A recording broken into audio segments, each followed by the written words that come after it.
warahmatullahi wabarakatuh. Oke.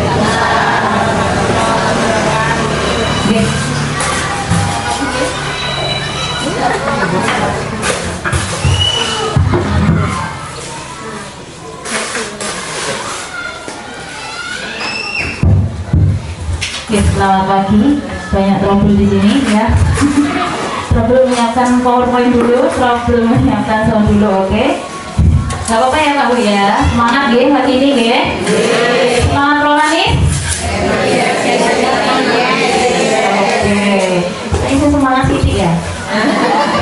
Semangat Romanis.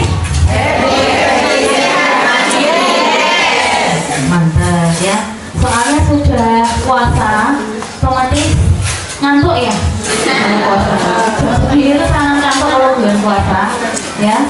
Jadi kita ada edukasi dua untuk hari ini guys, karena mumpung berkumpul dua klub juga, satu klub hipertensi, satu klub diabetes, dan hari Sabtu nanti kita pengobatan. Jadi kita kumpulkan untuk materi yang pertama saya sampaikan mengenai pemantauan prolanis. Pemantauan prolanis itu apa? Dengan sedaya sekian lama ikut prolanis harus dilihat sekian prosedur, disuntik iya, diambil darah iya, tujuannya buat apa ya? Sudah tahu tujuannya? Apa tujuannya? Sudah tapi tidak tahu apa ya? Tidak tahu apa, maka kita kupas satu persatu. Dengan itu dipantau apa saja selama ikut prolanis. Kalau yang ikut klub diabetes otomatis dicek gula darahnya, diusahakan ketika puasa ya. Nah kemudian yang hipertensi cuma tensinya saja kalau per bulannya, tapi setiap 6 bulan dengan mendapatkan pemeriksaan lengkap kimia darah ya. Kimia darah nanti kita kupas satu persatu yang dicek itu apanya ya. Jangan selama ini taunya apa? Kalau sudah dicek kan sudah berkali-kali ya. 6 bulan itu mesti suwe meriksa nih. Dijigok gede iya. Satu lagi dijigok apa nih Bu Pak? Bibitnya ditampung ya. Nanti diperiksa. Lah dari darah tuh yang diperiksa apanya? Yang selama ini dengan terima kan dapat tuh ya amplop ya. Amplop dari Prodia ya, bukan amplop isi uang ya. Amplop dari Prodia tuh dapat, kan isinya kan panjang ya. Itu apa saja yang ingat sama kolesterol, trigliserid, kreatinin, ureum ya. Ada lagi ya, fungsi ginjal ya. Tujuannya untuk memantau orang punya sakit kronis alias diabetes dan hipertensi ini. Katanya kan kronis, katanya nggak bisa sembuh ya, tapi bisanya terkendali. Dengan terkendali itu tujuannya supaya tidak komplikasi.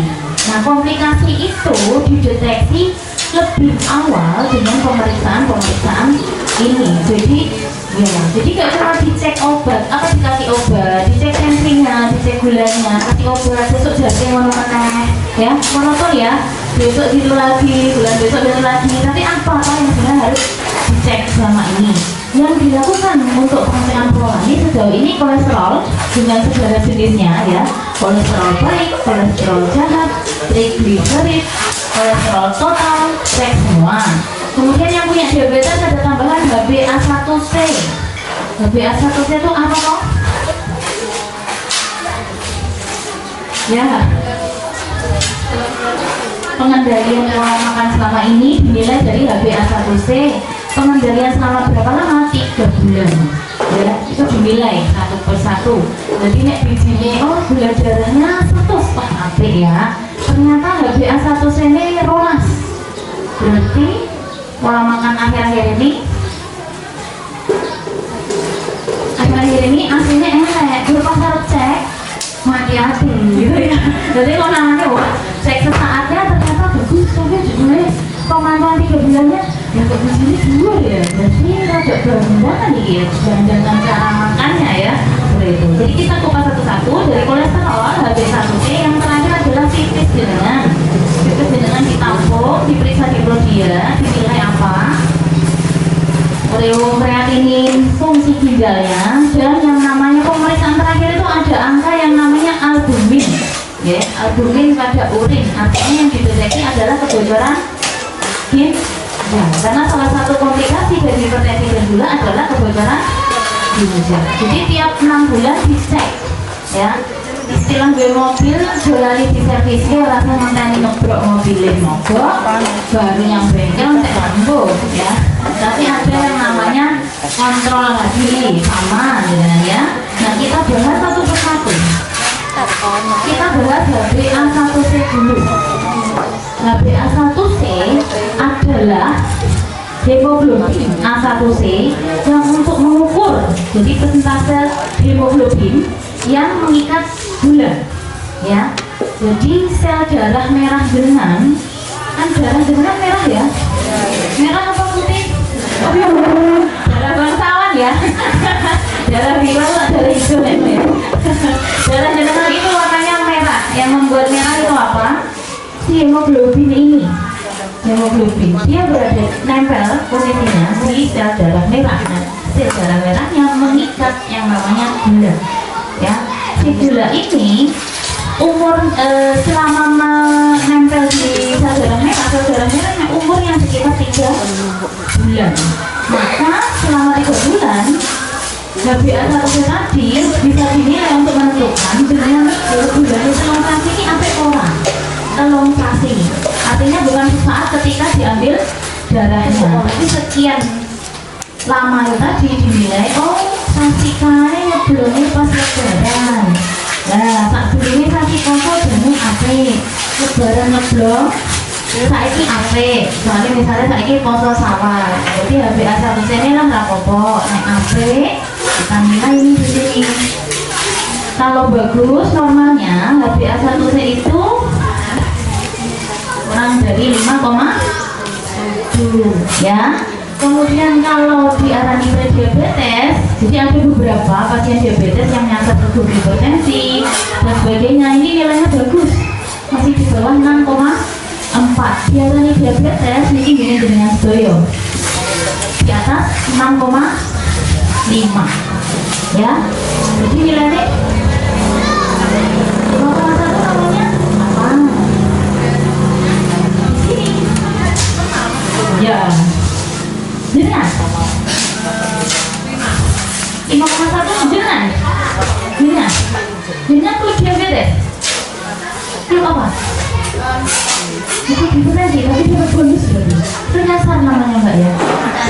Nyasar tuh nyasar tuh. Jadi kalau yang diabetes dibilang diabetes kalau nilainya segini ya. Nanti pertanyaannya ya, nanti kita bahas ya. Yang materi sekejap ya, nanti baru diskusi. Jadi diabetes itu kalau lebih dari 6,5 oke. Kalau prediabetes artinya misalnya salah satu keluarga jenengan kan punya anak, cucu dan sebagainya.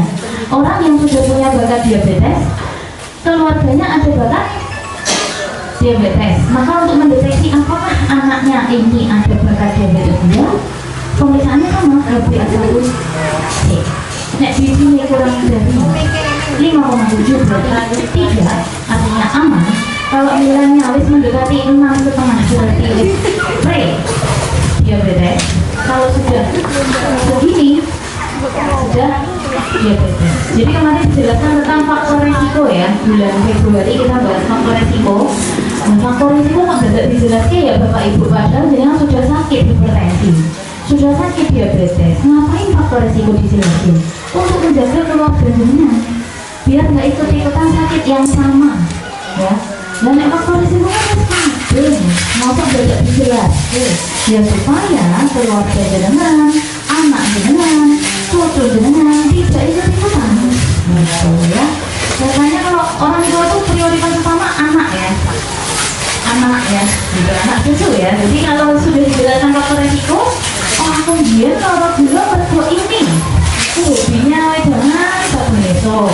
Kemudian hobinya cemilannya roti, keripik, kerupuk, payek ya seperti itu. Nah itu boleh kalau dengan punya riwayat, kalau dengan punya diabetes, hipertensi, anaknya jadi alasan kesehatan emangnya mana ya gitu ya. Jadi untuk edukasi faktor risiko kemarin untuk mencegah itu. Sementara yang sudah dipantau dengan yang sudah terkena diabetes adalah jika nilai normalnya adalah kurang dari 57, prediabetes adalah 5 sampai 6,4, kemudian diabetes adalah 6,5. Nah, pada jenengan nanti akan muncul hasilnya dari angkanya ya. Angka jenengan nanti akan muncul seperti ini. Diabetes kontrol, oke. Jika jenengan nilainya sekitar 6, berarti pola makan jenengan selama ini bagus ya. Kalau nilai jenengan sekitar 9, berarti agak nggak bagus. Kalau HbA1c jenengan rolas, berarti dikasih warna ya, ini ya, dikasih warna hijau, artinya lampu hijau Bu. Jalan aman ya, boleh maju ya, boleh. Lampu hijau artinya oke, di zona aman. Kalau sudah kuning nanti kalau sudah merah, kalau sudah merah hati-hati tenang, jangan sampai ginjalnya kecapean gitu ya. Jadi kenapa kok penting dong HbA1c? Karena ya tadi mengevaluasi kadar gula darah ini ya. Sebenarnya 3 bulan sekali, tapi belum jadi BCS 16 kali. Tidak apa-apa, semuanya dicek ya. Betul ya. Kemudian bedanya sama tes gula darah biasa tadi adalah kalau gula darah biasa sesaat puasa itu instan. Oh, besok aku harus cek nih. Jadi aku harus hati-hati nih, jangan sampai nih malah jagung. Besok jagung, jadi jagung bisa apa ya Bu ya?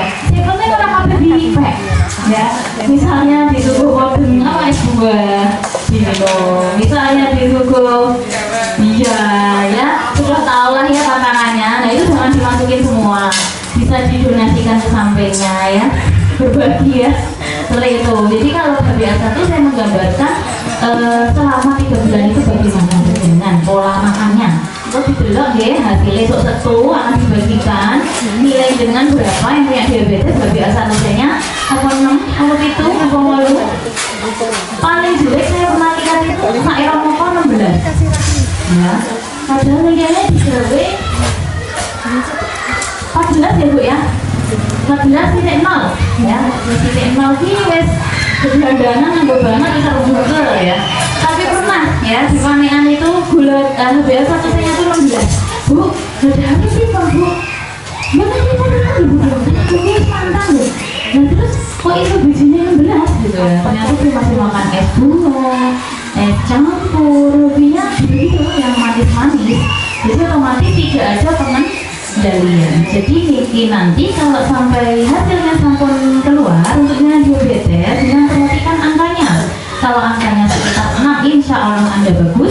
Jadi pola makan dengan sudah benar, tidak perlu ubah-ubah lagi. Yang kemarin caranya ngatasi baharani adalah sudah pas. Kalau nilainya mulai mendekati 9-nya hati-hati. Jadi kan sok-sok isorin, sok-sok orang ya manusiawi ya. Ada seperti itu. Tapi jangan sampai sekitar belasan. Kalau sudah belasan sudah kebelanjangan ya. Istilah listrik apa Bu? Konslet. Soalnya kuat loh muatannya ya. Begitu, itu HbA1c ya. Kemudian yang dicek lagi adalah ini kolesterol. Oke. Kolesterol dicek akeh ya. Tidak dibeda-beda ini apa sih? Ya. Jadi kan dia punya anak, dia anak loh. Nah, ini orang beda-beda. Yang satu ada yang 3. Ini ternyata jenisnya juga beda-beda. Kolesterol itu ada yang di total saja, total itu gabungan semuanya. Biasanya kenapa? Soalnya sudah sering cek ke puskesmas sebelum ke sekolah nih. Pak, Pak, cek kolesterol Pak. Mbak, cek kolesterol Mbak. Hasilnya batasnya 200 ya, kolesterol total batasnya 200. Jadi nek 205 ya wis rada bulan. Yang nilainya 300, 400 ada ngomong ada, benar-benar luar biasa kalau ngomong ya. Kemudian yang dicek lagi adalah setelah kolesterol total adalah LDL, low density lipoprotein. Itu apa? Adalah kolesterol, dia dapat gelar jelek ya, kolesterol jahat. Gelarnya jelek sekali ya. namanya bagus LDL aneh sebenarnya.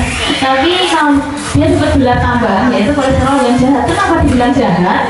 Karena LDL ini bisa menyebabkan sumbatan pembuluh darah yang ujung-ujungnya bisa terjadi serangan jantung atau stroke. Okay. Jadi sumbatan pembuluh darah itu bisa di mana saja ya. Tapi yang paling sering terjadi adalah satu serangan jantung, dua stroke. Jadi yang perlu banget nanti dengan perhatikan di pemeriksaan Anda nanti hari Sabtu, lihat LDL Anda ya, LDL ini perut dia berarti sih luwih sangat ya Mbak, 100 ya. Nah di sini rada longgar sidik 130. Kalau apotek punya batas lagi, jadi kita mau ikut yang mana nih ya. Kalau apotek nanti yang disamoni obat kolesterol, ada yang sudah pernah bawa obat kolesterol? Ya, apa obat kolesterolnya biasanya? Simvastatin. Simvastatin. Jadi kalau biasanya dapat obat cuma 3, obatnya cuma 3 biji. Ini nantinya lagi ada tambahannya ya. Gitu. Ada tambahan simvastatin. Kalau aturan dari apotek kita ikut batasan kalau dengan sakit enggak, diabetes batasnya 130 mg. Jadi yang batas 130 betul bisa obat kolesterol. Kalau dengan hipertensi tanpa diabetes batasnya 100 Jadi kalau nilainya 150 ke atas maka nanti dibawakan obat kolesterol. Itu ya, itu ya kolesterol jahat. Ada yang jahat, ada yang baik dong, kayak sinetron aja ya. Apa itu kolesterol baik? Namanya HDL ya. HDL itu dapat gelar bagus kolesterol baik karena melindungi pembuluh darah ya, melindungi pembuluh darah dari perlukaan, peradangan, juga sumbatan tadi.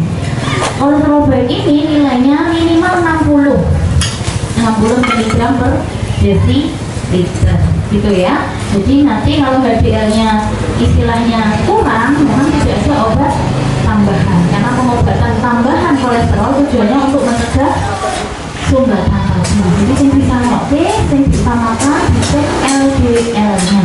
Kalau untuk bonus obatnya ya. Tapi kalau dicek kok ya pilih KB. Mau mesti pakai gratis ya sama Bojda ya. Betul ya. Kemudian yang terakhir adalah trigliserid. Trigliserid itu lemak yang menyimpan kalori dan energi. Menyimpan kalori dan energi. Batasnya hampir sama seperti kolesterol total 200. Ya, sudah mana nih gampang ya?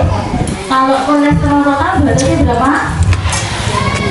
200. Kalau lemak jahat batasnya berapa? 130 juga ada ya. Kalau lemak baik minimal punya 60. Kalau si trigliserid batasnya 200. Protein batasnya 150 ya. Bener-bener pokoknya lo strict tenang aturannya protein ya. 150 ke atas sudah dibilang tinggi loh ini ya gitu. Gak apa-apa, lebih hati-hati akan lebih bagus ya, biar gak gampang kesamping bilangnya gitu. Sudah jelas ya mengenai kolesterol. Terus kenapa kok bisa kolesterol menyumbat? Lihat gambar ini ya. Pembuluh darah jenengan yang normal adalah yang paling yang seperti ini ya. Nah ini kanan kiri ya. Ini yang normal ya. Pembuluh darah itu ada lapisan-lapisannya, lapisan luar, lapisan tengah, lapisan dalam. Di dalamnya ada darah yang mengalir. Darah itu tidak cuma cairan tapi juga ada sel-sel darah ya, itu. Nah kalau pada pembuluh darah yang menyempit, di sini semua ada timbunan lemak di pembuluh darah. Makanya yang diawasi LDL-nya, lemak jahatnya. Nah LDL sampai dhuwur, pembuluh darah menyempit, mergane diganjel yang jero ketambahan lemak LDL tadi, si lemak jahat tadi. Akhirnya yang lewat dia Bu, luwih bencar, luwih lancar atau luwih seret? Seret ya, begitu. Nah kalau sampai tersumbat, kene nyumbat, tidak bisa lewat dong sisa sel darahnya. Di situ cairan darahnya masih bisa lewat ya, plasma darahnya, tapi sel-selnya tidak bisa lewat. Bahayanya kalau saya nggak bisa lewat tuh sel darahnya menghantar oksigen sama makanan. Yang harus dikering, ditegak neng dalam, disilang ya.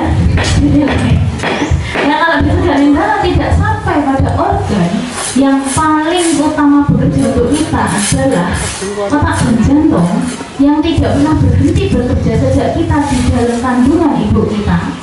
Kenapa biasa ya bu tanggal abang kayaknya? Ibu bayangin tanggal abang ya. Nah kalau mesti sesuk tanggal abang yuk asik liburan gitu ya. Jadi jantung sama otak itu nggak ada istirahatnya sama sekali. Kalau sampai dia nggak dapat makanan karena sisa darah merah nggak datang, dia kelaparan, dia bisa mati. Disitulah pentingnya supaya kolesterol di selesai untuk materi kolesterol. Ada tambahan untuk penyebabnya, ya. Apa penyebab kolesterol tinggi? Satu, kebiasaan makanan yang tidak sehat. Tidak sehat itu apa biasanya bu? Angger konsultasi perorangan sama saya itu mesti tanya pesannya apa bu biasanya? Kurangi gorengan, kurangi itu biasanya diolah, ini ojo oke. Kurangi apa lagi? Santan. Kenapa sih saya harus pesan santan? Warna biru hobinya. Santannya apa warna biru hobinya? Jangan lombok ya. Jangan lombok itu kayak menu wajib. Nyantai hilang mana boleh senang gitu ya. Jadi orang seger. Tapi kalau itu terjadi tiap hari, bukan tiap hari ya, tiap makan. Karena sekali kita makan sehari 3 kali. Itu enak kui, awan ono kui, sore ono kui, sebenarnya wae dengan nyelengi duit 100 rupiah. Terus gue 100 sih sebenarnya ajine saya ya. 100 tambah 100 dina 300 ping 30 pengen setahun disitulah ya. Jadi kasih jeda badan kita enak letih lah. Ojo sabun mangan harus ada temennya. Ojo sabun mangan selalu goreng siji dari rokok nek gorengan ini mau masalah gitu ya. Kemudian penyebab yang lain kurang gerak ya. Karena kalau bergerak lemaknya dibakar okay? Kalau kurang gerak menyebabkan kolesterol tinggi. Kemudian ada merokok kalau urusan dengan kolesterol ya. Kenapa ya? Ya nanti dibahas. Kalau ada yang nanya jelasin, kalau nanya nggak usah ya. Kemudian alkohol itu juga mempengaruhi ya. Urusannya ada di komponen darahnya ya. Obesitas juga ya. Jadi kalau dulu kita harus mulai diet sama kita sudah mulai cepat ya. Mulai kalau yang awalnya mulai abot dia bergerak paling mudah apa sekarang? Jalan kaki. Orang sangat ya aku tuh ngejim, nek pengen ngejim ya ora apa-apa. Tapi nek orang ngejim piye? Orang tidak jim orang nang desa jim apa dulu ya. Udahlah, jalan kaki seperti halaman rumah dengan misalnya dengan muteri sekitar 5 kali dengan kemeringat juga sudah membakar lemak jenengan ya. Maka dia bukan bayar ya. Berarti dia harus tiket oleh yang numpang ya. Kemudian memang ada penyakit tertentu.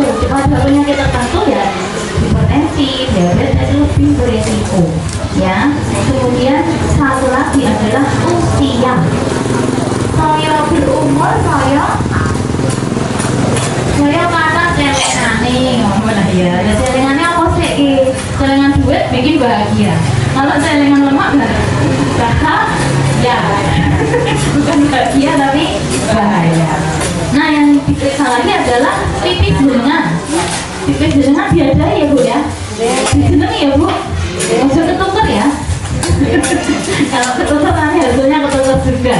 Ya diperiksa urinnya untuk menilai apa kreatinin, ureum dan laju filtrasi glomerulus. Kan angel bahasanya. Gampangannya adalah kemampuan ginjal untuk menyaring darah. Itu yang diukur ya. Jadi nanti dilihat juga selain kreatinin, ureum sama kemampuan ginjal nyaring darah, dilihat lagi albuminnya, protein darahnya. Itu yang dinilai ya. Sekarang yang dinilai dari ureum, kreatinin dan sebagainya, orang sanggelok iji malah rumit. Jangan langsung fokus ke laju filtrasi glomerulus, kemampuan ginjal menyaring darah, dan satu lagi yang jenengan lihat adalah albumin atau protein di dalam pipis jenengan ya. Karena secara alami ginjal itu sudah diciptakan untuk membuang zat-zat sampah. Jadi dengan bayangkan tugas dengan bendino nyapu tiap hari rumahnya disapu kan? Ngapain disapu? Biar bersih. Darah jenengan juga begitu, harus disaring sing reget juga menjadi pipis ya, sing apik disimpen ojo ditoke, sing apik ditoke jenenge bojo gitu ya. Jadi yang dinilai adalah laju filtrasi glomerulus, kemampuan ginjal menyaring darah. Nilai normalnya 90 sampai 125.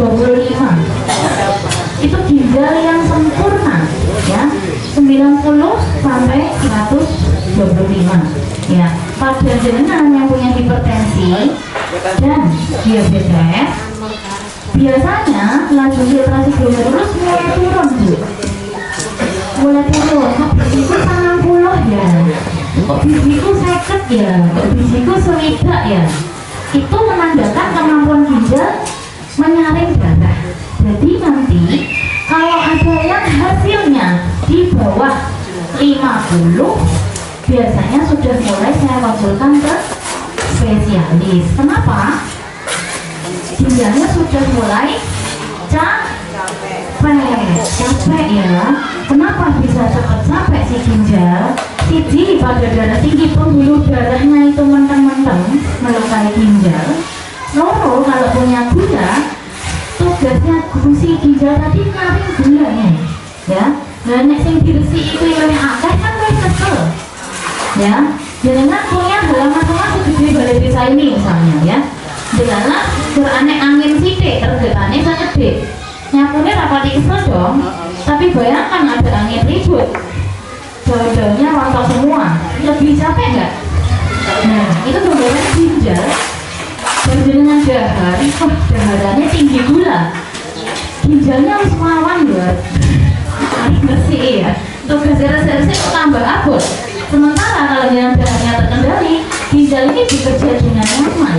Jadi nyamankan ginjal Anda. Jangan dibebani, ojo dibuat dengan cara apa? Ya tadi mengendalikan pola makan ya. Jadi urutannya, kalau nilainya masih 90 ke atas itu masih ringan, penurunan fungsi ginjal yang ringan. Tapi kalau sudah mulai sekitar 70, berarti sudah penyakit ginjal kronis stadium 1. Tapi 70 itu ya biasanya nggak kita rujuk karena normal ya. 1 faktor usia, 2 punya hipertensi sama diabetes. Rata-rata ya agak turun segini, stadium 1 alias ringan ya. Kemudian yang mulai stadium sedang ya 50, 30 sampai 50. Nah itu sudah mulai di sini lampu kuning ya. Kemudian yang paling bahaya kalau sampai di bawah 15.